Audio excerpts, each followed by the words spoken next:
In this video, you'll see how to manage resource usage with AWS Service Catalog. With this service, you can control which resources are accessible to end users, reduce unnecessary costs, and track resource usage over time. Let's start out as an end user who wants to provision an Amazon Elastic Compute Cloud or Amazon EC2 instance for a computing task. If we have been granted the appropriate permissions in AWS, we can simply navigate to the EC2 console and provision the resources we want. Let's provision an Amazon Linux instance. In some cases, users might not be familiar with the requirements of the computing tasks they need to perform. This might cause them to select an instance that consumes significantly more resources than necessary. In this case, let's select an extra-large instance type. Now we'll complete the process of launching the instance.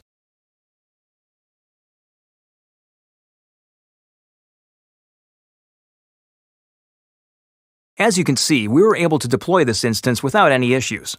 We had complete freedom to decide what instance type to launch, regardless of our actual needs.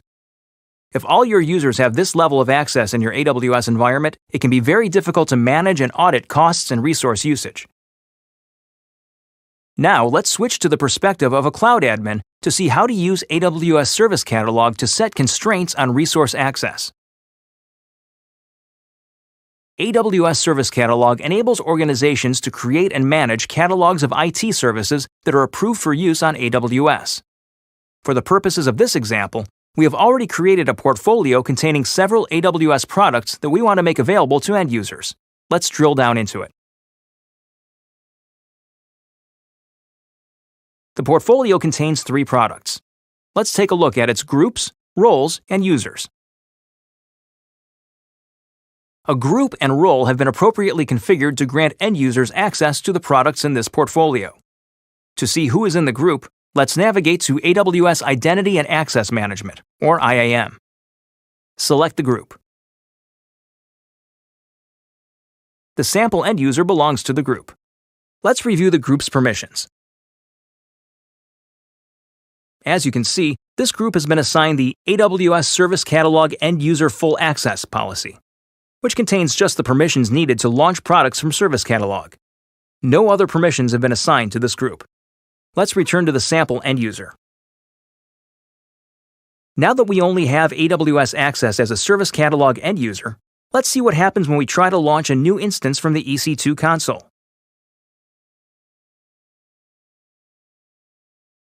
As you can see, we are no longer able to launch instances directly from the EC2 console. Now let's navigate to AWS Service Catalog to launch an instance. These are the products that we've been assigned permissions to create. Let's launch an Amazon Linux instance.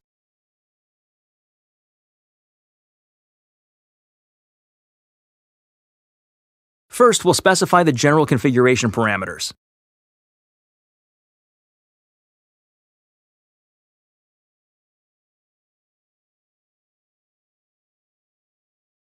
Next, we'll choose an instance type from the list. This list includes only the instance types that the cloud admin has approved for provisioning through Service Catalog. By limiting the choices, cloud admins can ensure that end users don't launch unnecessarily expensive instances. Notice that the extra-large instance type is not an available option. Let's select this micro instance type. In the event that an end user needs a larger, more expensive instance provisioned for a specific task, they can always work with an admin to provision the resource. Let's finish specifying the options and then proceed to the next step. Cloud admins can require end users to specify tag values during resource provisioning. This can make it easier to track and audit resource usage later.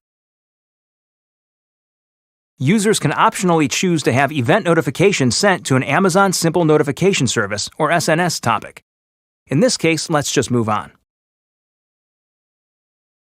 Now we can review the settings and launch the instance. Now that the launch is complete, let's take a look at the Provision Products list.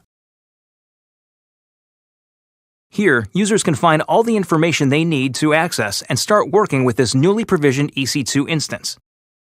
Cloud admins can make many other types of AWS resources available to end users here, including S3 buckets, compute clusters, databases, and machine learning environments. Let's return to the Cloud Admin perspective and navigate back to Service Catalog.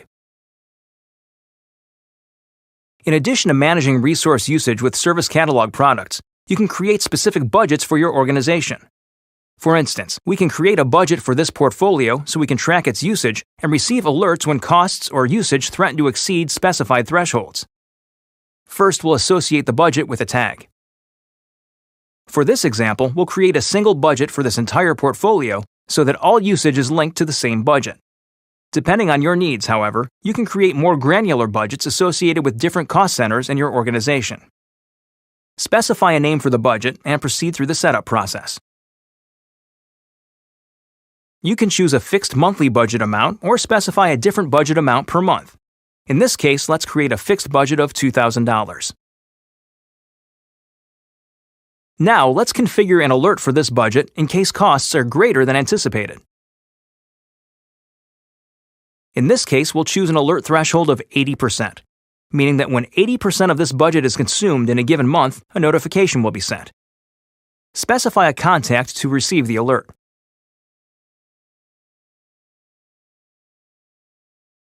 Now let's confirm the budget and create it.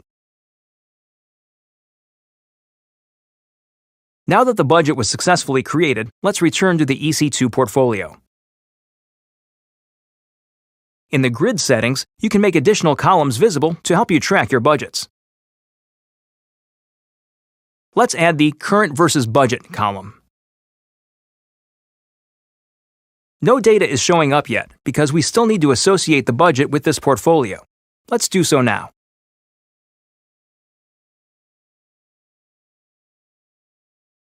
Here's the sample budget we just created.